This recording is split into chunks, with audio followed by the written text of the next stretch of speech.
गोपिका जीवनस्मरणं गोविन्दा गोविन्दा जानकीकान्तस्मरणं जय जय राम राम श्रीमते रामानुजाय नमः श्रीमद् वरवरमुनिये नमः अडियन मदनग विलासम இன்னைக்கு கைசிக ஏகாதசி கைசிக ஏகாதசி தான் மிக சிறப்பான ஏகாதசி. சரி, இதோட விஷயத்துக்கு போகலாம். இப்போ நம்மள்கிட்ட 18 புராணாஸ் இருக்கு. இதை 6 3 டிவைட் பண்ணுறேன். முதல் 6 சாத்விக புராணம்னு சொல்கிறேன். ரெண்டாவது 6 ராஜச புராணம்ன்ற. மூணாவது 6 புராணங்கள் தாமச புராணங்கள். ஸோ இதில் சாத்விக புராணம் இருக்குல்ல, அதுதான் இருக்கிறதுலே பெஸ்ட்டான புராணம். சாத்விக புராணத்தில் பெருமாளே சொன்ன புராணம். அதில் நிறைய புராணங்கள் இருக்கு. அதில் பெருமாளே சொன்ன புராணம் அப்படின்னு சொல்லிட்டு வராக புராணம்னு ஒன்று இருக்கு. அந்த வராக புராணத்துலேயும் நிறைய ஸ்லோகங்கள் இருக்கு. அதில் 32ஆம் ஸ்லோகத்தில் 92 ஸ்லோகாஸ் இருக்கு. 32ஆம் ஸ்லோகத்தில் 92 ஸ்லோகம்ஸ் இருக்கு. அது பேரு தான் கைசிக புராணம். சரி, இப்போ இந்த கைசிக புராணத்துல திருக்குறுங்குடி அதோட கதை என்னன்னா, திருக்குறுங்குடி தான் நடக்குது. திருக்குறுங்குடின்ற ஊர்ல நம்பாடுவான்னு ஒருத்தர் இருக்கு. அதாவது திருக்குறுங்குடினா என்னன்னா, திரு அது நம்ம சேர்க்கிறோம், அது ஒரு பெரிய இடம்ன்றதுனால சேர்க்கிறோம். குறுங்குடி குறுங்கிய அதாவது வாமனன் இருக்கார்ல, அவர் தானே குறுங்கிய குட்டியாண்டு வந்தார். அதனால குறுங்கி. திருக்குறுங்குடி கூடி இருந்தவர், அதாவது அந்த இடத்துல அவர் வீடு கட்டி இருந்தார். அதனால திருக்குறுங்குடி. அதை சில பேர் வாமன கஷேத்திரம்னு கூட சொல்லுவான். அந்த இடத்துல நம்பாடுவான்னு இருந்தார். அங்க நம்ம வெஸ்டர்ன் காட்ஸ்ன்றோம்ல, இப்ப அந்த இடத்துல மலை மேல் நம்பின்னு சொல்லிட்டு ஒரு பெருமாள் இருக்க.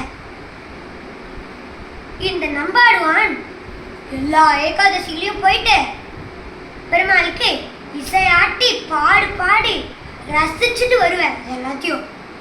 அவர் அது மட்டும் இல்லாம ஏகாதசி ராத்திரி அந்த கோவிலே தங்கிட்டு அடுத்த நாள் துவாதசி அன்னைக்கு வருவார். இந்த அப்பேற்பட்ட ஒரு ஏகாதசியில அவர் போயிட்டு இருக்கே, ஒரு பிரம்ம ராட்சசி அவர் வழியில தடுத்துதான். இப்படி தடுத்து நின்றுட்டு சொல்லித்தான், நான் உன்னை இப்ப சாப்பிட போறேன், எனக்கு ரொம்ப பசிக்கிறது, நான் 2 நாளா சாப்பிடல, 3 நாளா சாப்பிடல, என்ன ஒன்று உழைஞ்சிக்கிட்டு. அப்புறம் சொல்லித்தான், உடனே நம்பாடுவான்னு சொன்னாரா, என்னை சாப்பிட்டுக்கோ, அதுல எனக்கு எந்த பிரச்சனையும் இல்லை. ஆனா நான் எப்பவுமே ஏகாதசி போய் பெருமாளுக்கு இவ்வளோ கைங்கரியம் பண்றேன், அது எனக்கு விட்டா எனக்கு இது வேண்டாம், எனக்கு விட வேண்டாம் அப்படின்னு தோன்றது. நான் போயிட்டு அதை மட்டும் இந்த தடவை பண்ணிட்டு வந்துடுறேன், நாளைக்கு கண்டிப்பா வந்துடுறேன், நீ என்னை சாப்பிட்டுக்கோ அப்புறம் அப்படின்னு சொல்றேன். அதெல்லாம் நான் நம்ப மாட்டேன், நீ என்ன தப்பிக்கிறதுக்கு தான் ஓடுறேன் அப்படின்னு அந்த பிரம்ம ராட்சசன். உடனே நம்பாடுவான் சொல்றேன்னா, நீ என்னை நம்புப்பா, நான் கண்டிப்பா வருவேன். ஒருவேளை நான் உன் சத்தியத்தை பண்ணலன்னா இந்த பாவம் என்னை சேரட்டும், இந்த பாவம் என்னை சேரட்டும்னு வசிரிசியா சொல்றான். அது எதுக்கும் அந்த பிரம்ம ராட்சசன் ஒத்துக்கவே இல்லையா. கடைசியா ஒன்று சொல்றாராம், பெருமாள் தான் பரமாத்மா, அந்த பரமாத்மா வேற யாரோ என்று, இல்லைன்னா பெருமாள் பரமாத்மா இல்லைன்றத ஒத்துக்கலைன்னா எவ்வளவு பெரிய பாவம், அந்த பாவம் எனக்கு சேரட்டும்னு வந்தோடனே அந்த பிரம்ம ராட்சசுக்கு ஒரே பழம் வந்துருதான். சரிப்பா, நீ போயிட்டு வா நாளைக்கு, அப்புறம் நான் உன்னை சாப்பிட்றேன் அப்படின்னு. உடனே கடைசியா என்ன எடுத்து அவரும் போறாராம்.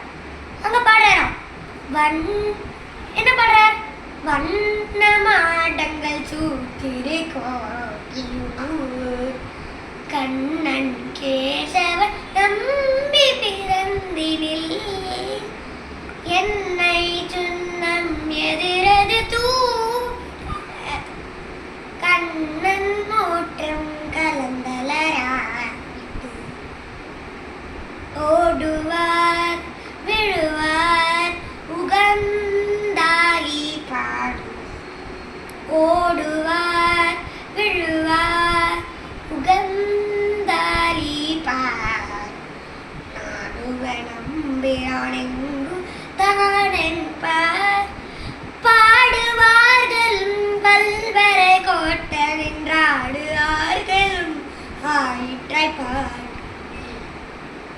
அப்படின்னு பாடுறாங்க.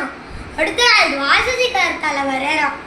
அவர் வரைச்சி, பெருமாளே நான் அவரை சந்தேகமா இருக்கு, நான் அவர் போயிட்டு டெஸ்ட் பண்ணிட்டு வரேன்னு சொல்லிட்டு ஒரு வயசான கிழவர், அவர் பேர் நம்பி கிழவனா வராராம். இப்படி வந்து சொல்றாராம், அப்பா இந்த பக்கத்துல போகாதப்பா, உங்களுக்குதான் தெரியுமே இங்க வந்து ஒரு பிரம்மராட்சஸ் இருக்கு, அங்கெல்லாம் போகாதப்பா, நான் உனக்கு இந்த வழியா சொல்றேன், இந்த வழியா இறங்கி போயிடு அப்படின்றாராம். இல்லப்பா நான் அவன்கிட்ட வாக்கு கொடுத்துருக்கேன், நான் போகணும் அப்படின்றது. நீ என்ன பைத்தியமா, அங்கே போனால் உன்னோட உயிரெல்லாம் எடுத்துருவது, நீ ஏன் அங்கே போற அப்படின்னு கேட்குறாரா அந்த வயசான பாரு. உடனே நம்பாடுவான் சொல்கிறாராம், நான் என்ன பக்தன், அப்புறம் நான் வந்து என்னோட சத்தியத்தை கொடுத்துருக்கேன், நான் சத்தியத்தை தீர்க்காம எங்கேயும் போக மாட்டேன் அப்படின்னு சொல்கிறாராம். அது மட்டும் இல்லாமல் என் பெருமாள் எனக்கு இருக்காரு, அதுக்கு எதுக்கு நான் பயப்படணும், எனக்கு எதுக்குமே பயப்படம் இல்லை, என் பெருமாள் என்ன பார்த்துப்பேன் அப்படின்னு சொல்லிட்டு அவர் பாட்டுக்கு போகிறாராம். இதை பார்த்து பெருமாளுக்கு சிரிச்சு வச்சுருந்தோம். பெருமாள் போயிட்டேன். அப்புறம் என்ன ஆகுது, இந்த பிரம்மராட்சசி போயிட்டு நம்பாடுவான் தைரியமாக சொல்கிறாராம், நான் அதெல்லாம் பாடி முடிச்சுட்டு வந்துட்டேன், இப்போ என்னை வந்து சாப்பிடு அப்படின்றார். அந்த பிரம்மராட்சத்துக்கு ஒரே ஆச்சரியமா, என்னது இவர் வந்துட்டாரா திருப்பி அப்படின்னு, இவர் மகாபெரிய யோகி போல் இருக்கடா அப்படின்னு போயிட்டு அவர் காலை போய் பிடிச்சின்றார், என்னை மன்னிச்சுக்கோ அப்படின்ற.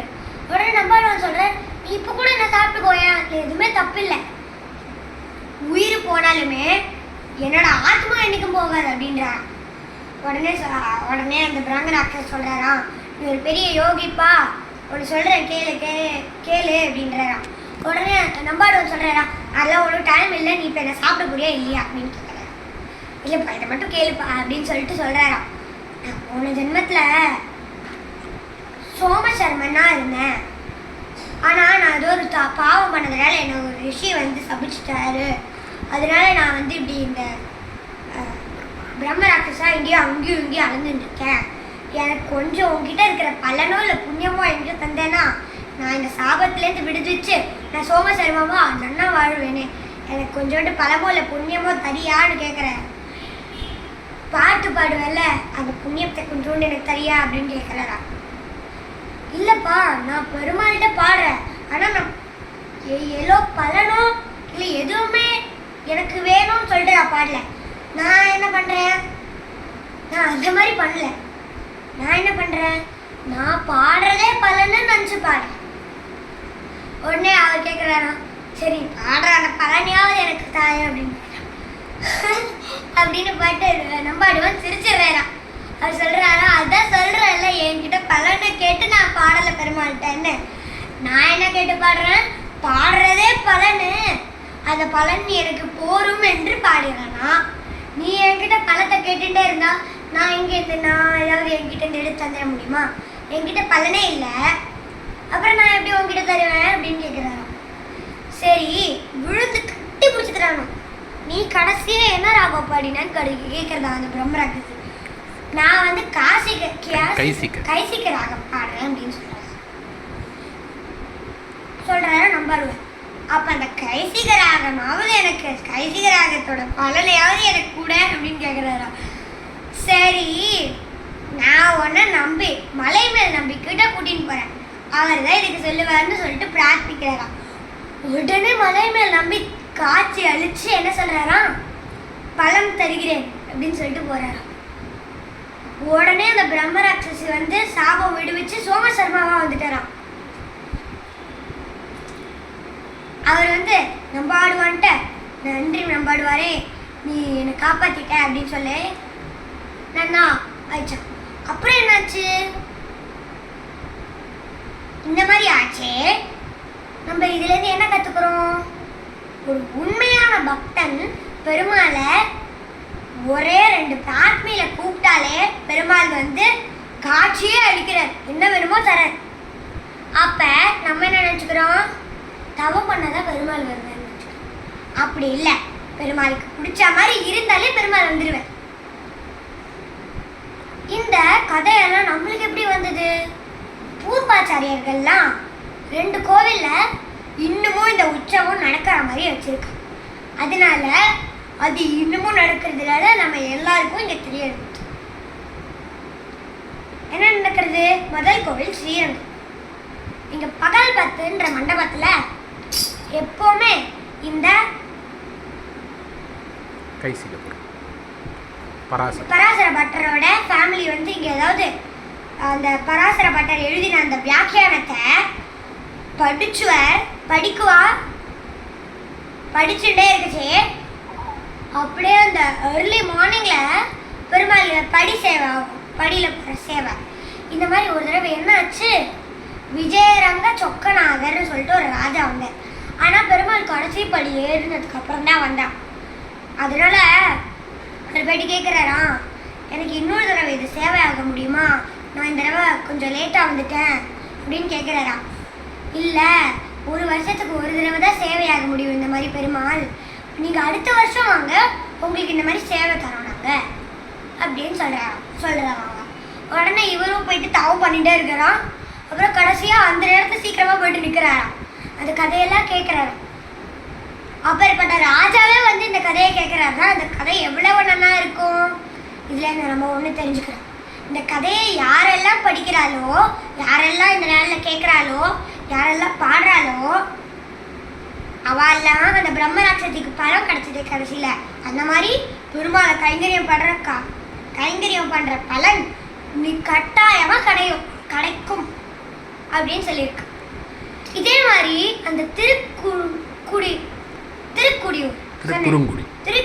சொன்னேன்ல, அந்த ஊர்ல என்ன ஆகும், இந்த நாளுக்கு 10 நாளுக்கு முன்னாடியே 3 ஃபேமிலி வந்து தங்கும் இந்த கோவில் சாப்பாடு தான் சாப்பிடும், அங்கேயே தான் தூங்கும், பெருமாள் கைங்கரியம் மட்டும்தான் பண்ணுவான். கடைசியா இந்த நாள் வரும்ல, இந்த ஏகாதசி வந்தோடனே, கைசிக ஏகாதசி வந்த உடனே என்ன பண்ணுவாப்பா, அவ ஒரு ஃபேமிலியிலேருந்து ஒருத்தர் வருவான். ஒருத்தர் வந்து அந்த பிரம்மராட்சியா, இன்னொருத்தன் நம்பிக்கையவனா, இன்னொருத்தன் நம்பாடுவாங்க. இவ 3 பேரும் அந்த நடந்ததில்ல அந்த கதையை அப்படியே பெருமாளுக்கு முன்னாடி நடத்துவார். அந்த பெருமாள் தோன்றி வந்து சொல்லுவார்ல, அதை பெருமாளாவே வச்சு அப்பேற்பட்ட இந்த 2 கோவிலையும் நம்ம சேவிக்கலாம். இந்த மாதிரியே நம்மளும் நம்பாடுவான மாதிரி எதற்கும் பயப்படாம பெருமாள் இருக்கலாம்னு நினச்சிக்கலாம். நான் ஸ்டார்டிங்ல ஏன் பாடினேன், இந்த மாதிரி என்ன சொல்லியிருக்கு, வராகர் இந்த கதையை பூமாதேவிட்ட அப்படியே சொல்லிட்டு போறாராம். அப்போ அவர் என்ன சொல்றார், கலியுகம் இருக்குல்ல, கலியுகத்தில் மற்ற யுகத்துலலாம் தவம் பண்ணி நல்லா கைங்கரியம் பண்ணி அதெல்லாம் பண்ணால் பெருமாள் இருப்பேன். ஆனால் கலியுகத்தில் எப்படி சேவிக்கணும் பெருமாளை, பாடி பாடி சேவிக்கணும். அதனால தான் நான் முதல்ல ஆரம்பிச்சேன்ல, அப்போ என்ன பண்ணேன், நாமதான் கீர்த்தனம் பண்ணி ஆரம்பிச்சேன்னா அந்த மாதிரி தான் சேவிக்கணும் பெருமாளை கலியுகத்தில். அடியேர் மதுரை விதாசன் ஆழ்வாரம் பெருமானா ஜெயத்து விக்லேஸ்வரம் ஜெயத்து விக்லேஸ்வரம்.